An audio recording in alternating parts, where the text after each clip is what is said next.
Avis vascular centre మన దేశంలోనే the best varicose vein hospital. నమస్తే, మీరు చూస్తున్న సుమన్ టీవీ. నేను మీ కీర్తి. మనిషికి అనేక సమస్యలతో సతమతం అవుతూ ఉంటాడు. ఎందుకు అలా జరుగుతుంది అంటే, ఏ పని చేసినా ముందడుగు పన్నదు. ఒక అడుగు ముందుకు వేస్తుంటే 10 అడుగులు వెనక్కి లాగుతుంది అన్న చందాగా ఉంటుంది. ఇహ కష్టాల గురించి చెప్పక్కర్లేదు. ఈ పితృపక్షాలని ముఖ్యంగా ఇలాంటి సంఘటనలు జరుగుతున్నప్పుడు ఎలా సద్వినియోగం చేసుకొని వాటి నుంచి బయటపడొచ్చు అనే విషయాలు మనకు తెలియజేయడానికి 2009 నుంచి 30,000కు పైగా జాతకాల పరిశీలనలు చేసి, అలాగే 2013 నుంచి పితృదోష నివారణ కార్యక్రమాన్ని స్వయంగా జరిపించిన ప్రముఖ ఆస్ట్రాలజర్ బ్రహ్మశ్రీ నందిబట్ల శ్రీహరి శర్మ గురుగారు మనతో పాటు ఉన్నారు. నమస్తే గురుగారు. వాగర్థావివ సంపృక్తౌ వాగర్థ ప్రతిపత్తయే జగతః పితరౌ వందే పార్వతీ పరమేశ్వరౌ. ఆదిత్యాయ చ సోమాయ మంగళాయ బుధాయ చ గురుశుక్రశనిభ్యశ్చ రాహవే కేతవే నమః. శృంగేరి జగద్గురు పీఠాధిపతులకి, కంచి పీఠాధిపతులకి నమస్కారములు తెలియజేసుకుంటూ కార్యక్రమాన్ని ప్రారంభిద్దాం. గురుగారు, మనిషి అంటేనే కష్టాలు అన్న చందగా నడుస్తా ఉంది జీవితం. ముఖ్యంగా ఈ కలియుగంలో చూసుకుంటుంటే, ఇందాక నేను చెప్పినట్టుగా ఒక్క అడుగు ముందుకు వేద్దామా అంటే 10 అడుగులు కష్టాల రూపంలో వెనక్కి లాగుతా ఉన్నాయి. సో ఎందుకు ఇలా జరుగుతుంది? పితృ కార్యక్రమాలు అన్నట్టు, అలాగే పితృ రోజులు అంటూ ఉన్నాం కదా, మరి ఈ రోజుల్ని ఎలా సద్వినియోగం చేసుకుంటే మనుషులు కాస్తైనా బయటపడతారు అంటారు? మీరన్న మాట చాలా వాస్తవం. కారణం ఏంటంటే, ప్రస్తుతం ఉన్నటువంటి సమాజంలో సమస్య లేని మానవుడి జీవితం అంటూ లేదు. ప్రతిరోజు ఏదో ఒక సమస్యతోనే సతమతం అవుతున్నాడు. కామన్ అయిపోయింది. సమస్యలు లేకుండా సంతోషంగా ఈ రోజు నేను ఉన్నాను అని వేళ్ల మీద లెక్క పెట్టవచ్చు. మరి ఈ సమస్యలు అలవాటైపోయింది మనకు. వాస్తవానికి అదే జీవితం అన్న చందగా నడుస్తుంది. జీవితం అంటేనే మనిషి బ్రతుకే సమస్య. కానీ ఈ సమస్యలతో పోరాడి గెలవాలి తప్ప ఓడిపోయామనేటువంటి బాధ మనకు కలగకుండా ఉండకూడదు. మానవ నైజమే కాదది. కాబట్టి ప్రతి సమస్యని ఎదుర్కోగలిగే సామర్థ్యం రావాలి ప్రతి మనిషికి కూడా. అది ఎలా సంభవిస్తుంది? Right attitude, right thinking, right implementation, right projection, right planning, మీరు అన్నట్టు రైట్ అప్రోచ్, ఇవన్నీ పాజిటివ్లో ఉండాలి. ఇందులో ఏదో ఒక్కటి మిస్ అయినా కానీ మానవుడు చాలా మటుకు రాంగ్ డైరెక్షన్లో వెళ్ళిపోతాడు. ఇది మిస్ అవ్వకుండా ఉండాలి అని అంటే మనకు దేవతా అనుగ్రహము కావాలి. దేవతలంటే మనం పూజించే బ్రహ్మ, విష్ణు, మహేశ్వరులు, దుర్గాదేవి ఇలా కాదమ్మా. దేవతలు అనంటే గుర్తుపెట్టుకోవాలి, వీక్షించేటువంటి సుమన్ టీవీ ప్రేక్షకులు కూడా, మానవ లోకానికి సంబంధించి మనుష్యులని మానవ జన్మ ఎత్తిన తర్వాత ఆ మానవ జన్మని ఉద్ధరించే వాళ్ళు మాత్రం కేవలం పితృదేవతలే. ఇది గుర్తుపెట్టుకోవాలి. మీరు ఎప్పుడు అంటుంటారు, మనకు ఏమంటారు, చేతిలో సంకలో పిల్లిని పెట్టుకొని ఊరంతా తిరిగినట్టు, చేతిలో సిద్ధన్నాన్ని పెట్టుకొని అన్నం కోసం ఎదురు చూసినట్టు. ఇది కదా తెలుసుకోవాల్సినటువంటిది. గుర్తుపెట్టుకోవాలమ్మా, మానవుడి జీవితాన్ని, మనుష్యుణ్ణి జీవితంలో వాడికి ఏం కావాలని చూసి పెట్టుకునేదంతా పితృదేవతలే. ఈ పితృదేవతలు ఎవరు? వసు, రుద్ర, ఆదిత్య రూపంలో ఉంటారు. వసు అంటే ఇప్పుడు నాన్నగారు చనిపోయారు అనుకోండి, వాళ్ళు వసు రూపంలో, వసు గణంలో చేరుతారు. తాతగారు చనిపోయారు, ఏమవుతుంది? రుద్ర గణంలో చేరుతారు. ముత్తాతగారు ఆదిత్య గణంలో ఉంటారు. ఈ 3 వ్యవస్థలు ఎల్లప్పుడూ ఈ మానవ లోకాన్ని కనిపెట్టుకొని కాపాడుతూ ఉంటుంటాయి మానవులని. కాబట్టి ఈ 3 వ్యవస్థల్ని ఎప్పుడైతే సంతోష పెడుతుంటామో మనకు అన్ని విధాలుగా మనకు యోగాలు, భోగాలు, సుఖములు, సంతోషాలు సకాలానికి అన్ని జరిగిపోతుంటాయి. ఈ రోజుల్లో సకాలానికి అన్ని జరుగుతున్నాయా? అసలు ఉన్న తల్లిదండ్రులనే, భూమి మీద ఉన్న వాళ్ళనే లెక్క చేస్తున్నారా గురుగారు? లేని వాళ్ళకి ఇంకా పిండ ప్రదానం తర్వాత సంగతి. అనుభవిస్తున్నా కూడా తెలుసుకోవట్లేదు. పిండ ప్రదానం అనేది ఒక సెక్షన్. ఇప్పుడు చాలా మటుకు సమస్యలు ఎదుర్కొంటున్నారు అంటే వాటికి ప్రధానమైనటువంటి కారణం పితృదోషం. ఎలా సంప్రాప్తమవుతుంది, ఎలా తెలుసుకోవాలి అనే విషయం గురించి పూర్తిగా తెలుసుకుందాం. అయితే ఇప్పుడు మీరు అడిగినందుకు ఈ యొక్క పితృపక్షాలు, పితృదేవతల్ని ఆరాధన చేయడానికి చాలా అనువైనటువంటి కాలం. ఇది మిస్ అయ్యామా మళ్ళీ వచ్చే సంవత్సరం వరకు మనం ఎదురు చూడక తప్పదు. మిగతా అమావాస్య తిథులు, మిగతావన్నీ పితృదోష నివారణకి బాగుంటాయి. పితృదోషము వేరు, పిండ ప్రదానం వేరు. ఇది తేడా తెలుసుకోవాలి. అయితే ఇక్కడ గమనించాల్సినటువంటి అంశం ఏంటంటే, ఇంతకుముందు చెప్పినట్టుగా సమస్య లేని మానవుడు అంటూ లేడు.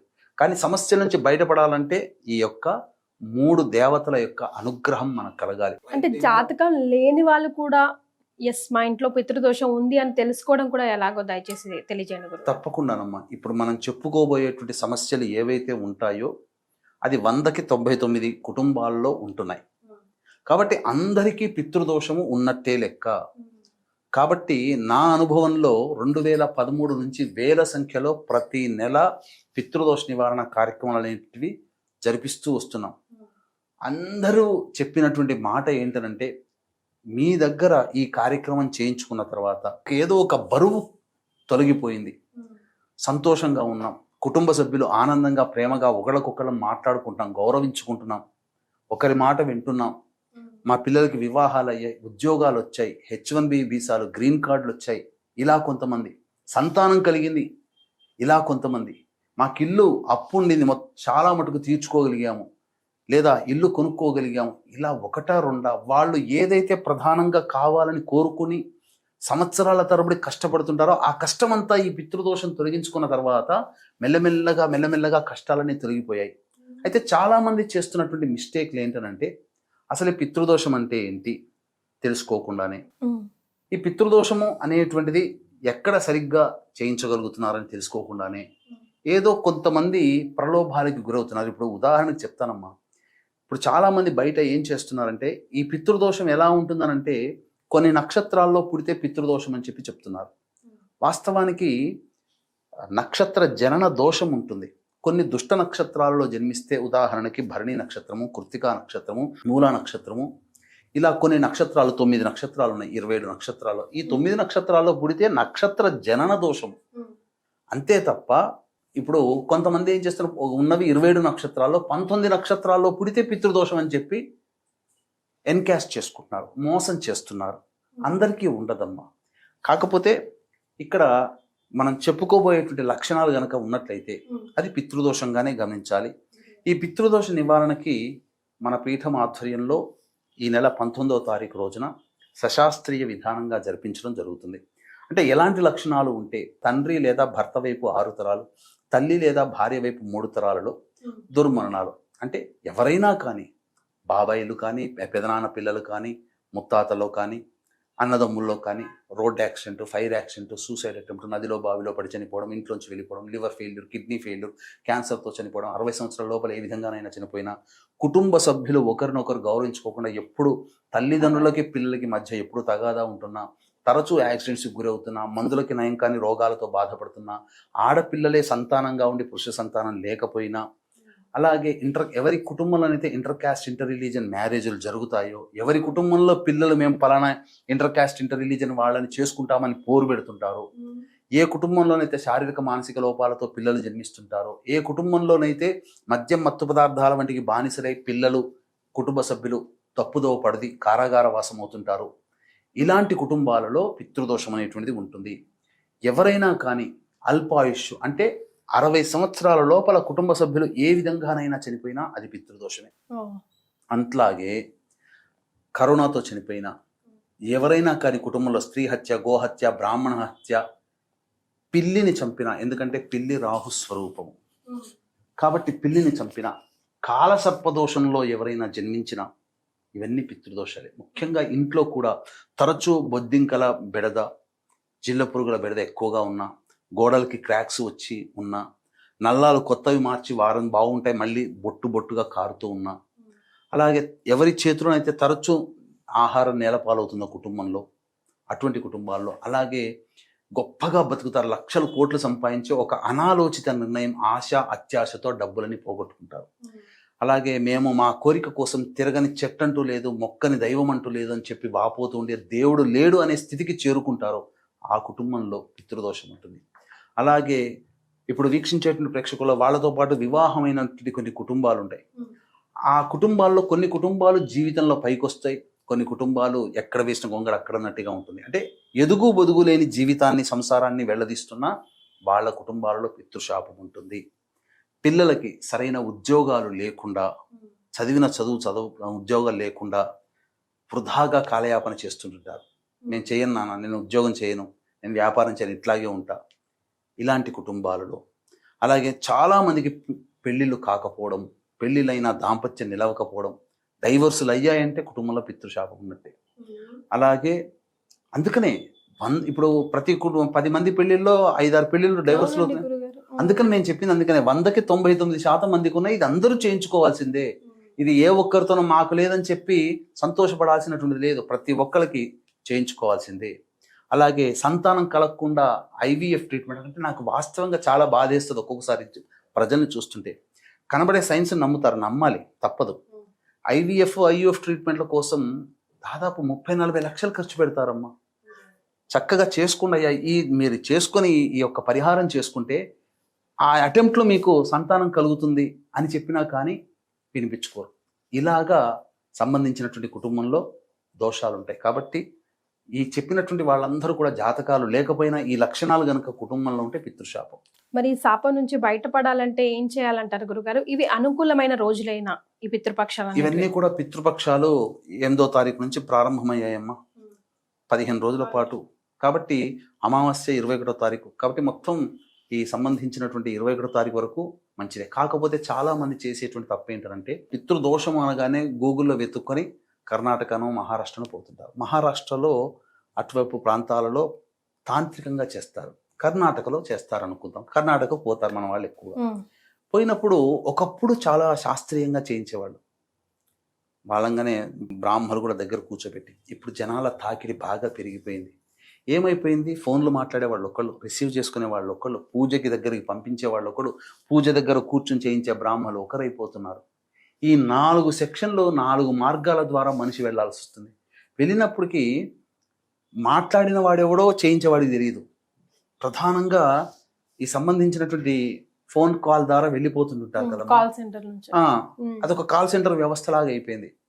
అక్కడ దాదాపు 100 మంది చేయిస్తుంటారు. ఇప్పుడు పితృపక్షాలు చాలా ఎక్కువ మంది రావడంతో ఏమైపోతుందంటే షార్ట్ కట్లో చేస్తుంటారు, తూతూ మంత్రంగా పురాణోక్తంగా చేస్తారు. నాకు మరీ విచిత్రంగా బాధేసేది ఏంటంటే యజ్ఞోపవీతం ఉన్నటువంటి వాళ్ళని చూసినట్లయితే బ్రాహ్మలని చెప్పి బ్రాహ్మలుగా చేయిస్తున్నారు. యజ్ఞోపవీతం లేకుండా వెళుతారు కొంతమంది ఉంటారు కదమ్మా ఇతర కులస్తులు, వాళ్ళకి పురాణోక్తంగా చేస్తున్నారు. నాకు మాత్రము పుట్టక ముందు మరణించిన తర్వాత కులమే ఉందమ్మా, పుడితేనే కదా ఆ కులంలో పుట్టాడని అనుకోవడం. చనిపోయిన తర్వాత ఆ కులానికి సంబంధించింది కాదు కదా ఆ వ్యక్తి. దేవతలు ఎవరైనా దేవతలతో సమానం. దొంగ చనిపోయినా వాడు దేవతనే, పితృదేవతనే. కాబట్టి నా వ్యక్తిగతమైన అభిప్రాయం ప్రకారం చనిపోయిన వాళ్ళందరూ పితృదేవతలు, వాళ్ళకి ఒకే రకమైనటువంటి ఆరాధన జరగాలి. ఇక్కడ జరగట్లేదు. అంటే అక్కడ మన దగ్గర లేకపోయినా ఆ కర్ణాటకలో ఇప్పటికీ క్యాస్ట్ సిస్టమ్ ప్రకారమే పూజలు చేస్తున్నారు. ఆ దౌర్భాగ్యం అంతా ఎందుకు మనకు, అట్లా పోవడం ఎందుకు, సరిగ్గా తూతూ మంత్రంగా ఏదో పురాణోక్తంగా చేయించుకొని రావడం ఎందుకు? అందుకనే మన పీఠం ఆధ్వర్యంలో చక్కగా ప్రతి నెల జరుగుతున్నాయి. ఈసారి 19వ తారీఖు రోజున నేను దగ్గరుండి చక్కగా శశాస్త్రీయంగా చేయించడం జరుగుతుంది. లేకపోతే ఇప్పుడు చాలామంది ఈ 19 నక్షత్రాల్లో పుడితే పితృదోషం అని చెప్పి భయపెట్టి తీసుకుపోతున్నారు కదమ్మా, గంటన్నరలో చేసి పంపిస్తున్నారు. వాళ్ళు అదే గొప్ప అనుకుంటున్నారు. కానీ వాస్తవానికి ఈ యొక్క పూజ మొదలుపెట్టిన దగ్గర నుంచి పూర్తవ్వాలంటే కనీసం 3 నుంచి 4 గంటలు పడుతుంది. ఇది శాస్త్రీయంగా చేయించగలిగేటువంటి. కాబట్టి ఈ సంబంధించినటువంటి పితృదోష నివారణ కార్యక్రమంలో అమావాస్య మనకు ఒక పిచ్చి పట్టింది. అమావాస్య అంటేనే గొప్పగా అనుకుంటుంది. కానీ ఇప్పుడు శివరాత్రి రోజున శివాలయము, తొలి ఏకాదశుల రోజున విష్ణు దేవాలయంకి వెళితే సంతోషంగా చూస్తామా, కనురెప్ప వాల్చే లోపల పక్కకు జరిగిపోతాం మనం. అట్లాగే ఉంటుంది ఈ అమావాస్య. అందున పితృపక్షాల అమావాస్యకి పోయి చేయించుకుందామంటే భంగపడడం తప్పలేదు. వాళ్ళు చాలా షార్ట్ కట్గా చేయిస్తారు, సంతృప్తిగా ఉండదు. అందుకనే త్రయోదశి తిథి పితృదేవతలకి వాళ్ళకంటూ ఒక నక్షత్రం ఉంది. 27 నక్షత్రాల్లో మఖా నక్షత్రం. ఆ రోజున 19వ తారీఖు రోజున మన పీఠమాధ్వర్యంలో జరుగుతుంది. అవకాశం ఉంటే ఎవరైనా కానీ కార్యక్రమ తదనంతరం కాంటాక్ట్ చేసి పూర్తి వివరాలు తెలుసుకోవచ్చు, కార్యక్రమంలో పాల్గొనవచ్చు. కాకపోతే ఆల్రెడీ దాదాపుగా 23 సీట్లు ఫిలప్ అయిపోయినాయి. 30-32 మంది కంటే ఎక్కువగా చేయించే అవకాశం ఉండదు. ఎందుకంటే ఇక్కడ సీట్ల కన్నా కానీ పూజలమ్మ. ఎందుకంటే చాలా మందిని తీసుకుపోయి అభాసుపాలు అవ్వడం కంటే ఒక 30-35 పూజల వరకు చాలు. అంతవరకు తృప్తి, చక్కగా ప్రశాంతంగా చేయించగలుగుతాం. ఎక్కువ 100 మందిని తీసుకుపోయి చేయించాలనే కోరిక నాకేమాత్రం లేదు. 30 లేదా 35 మందిని తీసుకొని వెళితే నాకు పొద్దున్న నుంచి మొదలు పెడితే సాయంత్రం లోపల ఈ 35 మందికి నేను చేయించగలుగుతాను. ఇది సశాస్త్రీయంగా జరుగుతుంది. 100 మందిని తీసుకుపోతే అభాసు పాలవ్వడం, వాళ్ళకి నేను మాట ఇవ్వలేను. అందుకనే 35 మందికి అవకాశం, ఆల్రెడీ 23 మందికి ఆల్రెడీ మనకి ఎప్పుడు చేస్తున్నాం కాబట్టి బుక్ అయిపోయారు. అతి కొద్ది మంది మాత్రమే అవకాశం ఉంది. ఇక్కడ సీట్ల కంటే రావడం ఎలాగైనా రావచ్చు, ఫ్లైట్ రావచ్చు, కార్లో రావచ్చు, ఎలాగైనా రావచ్చు, బస్సులో రావచ్చు. కానీ అక్కడ పూజలు ఉండాలి కదా, అందున పితృపక్షాలు కాబట్టి పూజలు చేయించుకునే వాళ్ళ సంఖ్య తక్కువగా ఉంటుంది. కాబట్టి అవకాశం ఉంటే మీరు చేయించుకోదలిస్తే, సశాస్త్రీయంగా కావాలి, నాతో పాటు నా ద్వారానే చేయించుకోవాలని అనుకుంటే మీరు ఈ కార్యక్రమం చూసిన తర్వాత మీరు గోత్రనామాలు రిజిస్టర్ చేసుకుంటే సరిపోతుంది. గురుగారు, మరి అసలు అంటూ ఎవరు చేయించుకోవాలి? ఇంట్లో అసలు భర్త లేకపోతే ఏంటి పరిస్థితి, కొడుకు లేకపోతే ఏంటి పరిస్థితి, ఎవరి చేత చేయించుకోవాలి, ఫారిన్ కంట్రీస్ లో ఉన్న వాళ్ళు ఎప్పుడు ఎలా చేయించుకోవాలి, ఇలాంటి కొన్ని రెగ్యులర్ సందేహాలు ఉంటాయి కదా, దయచేసి వాటన్నిటిని నివృత్తి చేయండి. అనారోగ్యంతో ఉన్న వాళ్ళు రాలేకపోవచ్చు, బిజీ స్కెడ్యూల్ ఉన్న వాళ్ళు రాలేకపోవచ్చు, విదేశాల్లో ఉన్న వాళ్ళు చిన్న పరిహారం కోసం అంత ఖర్చు పెట్టుకొని రాలేకపోవచ్చు. అలాగే ఈ సంబంధించినటువంటి ఆడపిల్లలే సంతానం ఉంటారు, వాళ్ళు చేయలేరు. అలాగే భార్యకి చేయాలని ఉంటుంది, భర్తకి చేయకూడదని అనిపిస్తుంది. అలాగే అల్లుడు చేయాలి, అన్నదమ్ములు లేకపోతే, మరి మా కుటుంబంలో ఇలా ఉన్నాయి అని అనుకున్నప్పుడు మనకు శాస్త్రం వెసులుబాటు అందించినటువంటిది కర్తగా పెట్టుకోవడం. స్వయంగా పాల్గొన్నా లేదా రాలేని పక్షంలో బ్రాహ్మణుని కర్తగా పెట్టుకున్నా ఒకే ఫలితం ఉంటుంది. నా స్వానుభవంలో చక్కగా కర్తగా పెట్టుకున్నటువంటి వాళ్ళకు కూడా మంచి పొజిషన్లో ఉన్నారు. కాకపోతే ఇక్కడ నేను గమనిస్తుంది ఏంటంటేనమ్మా, చాలామంది ఈ యొక్క కార్యక్రమంలో ఏ పూజకైనా కానీ గుర్తుపెట్టుకోండి, మనం ఎలా ఉన్నా భగవంతుడు క్షమిస్తాడు. కానీ ఈ కార్యక్రమంలో చాలా శ్రద్ధ అవసరము, నమ్మకము, నిజాయితీ అవసరం. నేను చాలామందిని గమనిస్తుంటానమ్మా, వచ్చినటువంటి వాళ్ళలో నవ్వుకోవడం తప్ప నేను ఎంత చెప్పినా వినరు. నవ్వుకోవడం తప్ప ఇంకా చేసేది ఏమీ లేదు. ఏంటనంటే పితృ కార్యక్రమాలు చేసేటప్పుడు ఎప్పుడు కూడా కోపం పనికిరాదు, నమ్మకం ఖచ్చితంగా ఉండాలి, విశ్వాసం. కానీ చాలామంది ఏంటంటే ఏదో శాపం అన్నారు, ఖర్చులు అనవసరంగా, లేకపోతే ఒక ఇంటి కిరాయి వెళ్ళేదో, లేకపోతే ఇంట్లో సరుకులకు వెళ్ళేదో ఈ డబ్బులు అనవసరంగా అటు పెట్టాల్సి వస్తుంది, దండగా ఖర్చు పెట్టుకోవాల్సి వస్తుంది అని చెప్పి గుణుక్కుంటూ కడుతుంటుంటారు. అట్లాగే కోపోద్రిక్తులు అవుతూ ఉంటుంటారు. ఆ సందర్భంగా పనికిరాదు. దేవతలు రారమ్మ, వాళ్ళు చేయించుకున్నది వృధా అవుతుంది. కాబట్టి వీక్షించేటువంటి ప్రేక్షకులు ఇలాంటి అపనమ్మకంతో కానీ కోపంతో వ్యవహారంతో ఉండేటువంటి వాళ్ళు దయచేసి పాల్గొనకపోవడమే మంచిది. మీ అంతటి మీరు ఉండండి అంతే తప్ప పితృదేవతల ఉన్న సమస్యకే చాలదనుకుంటే ఇలా ఉండి చేయించుకొని కోపంతో నమ్మకం లేకుండా ఉండి ఇంకా పితృదేవతల ఆగ్రహానికి గురైతే ములిగెనక్క మీద తాటిపాయంలో వచ్చినట్టుగా పడుతుంది.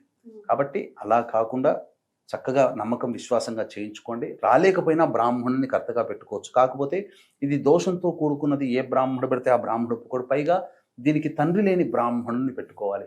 అయితే మనకు చాలామంది ఇప్పుడు 19వ తారీఖు నాడు చేయిస్తున్నాం కదమ్మా, 18వ తారీఖుకి 17వ తారీఖుకి ఫోన్లు చేసేసి మా కర్త పెట్టండి అని అంటారు. మనకు మంచి వాళ్ళు దొరకరు. కర్తగా కావాలనుకున్న వాళ్ళు కనీసం 19వ తారీఖు నాడు చేయించుకుంటామంటే 15వ తారీఖు లోపలైనా కానీ నమోదు చేసుకోగలిగితే మంచి బ్రాహ్మణుని పెట్టుకోగలుగుతాం. తర్వాత కూడా దొరుకుతారంటే వాళ్ళ అదృష్టాన్ని బట్టి ఉంటుంది తప్ప నా ప్రయత్న లోపం అనేటువంటిది చేయకుండా చక్కగా చేస్తాను, అది చెప్పవచ్చు. చాలా సంతోషం గురుగారు, ధన్యవాదాలు. సర్వం శ్రీ ఉమామహేశ్వర పరబ్రహ్మార్పణమస్తు.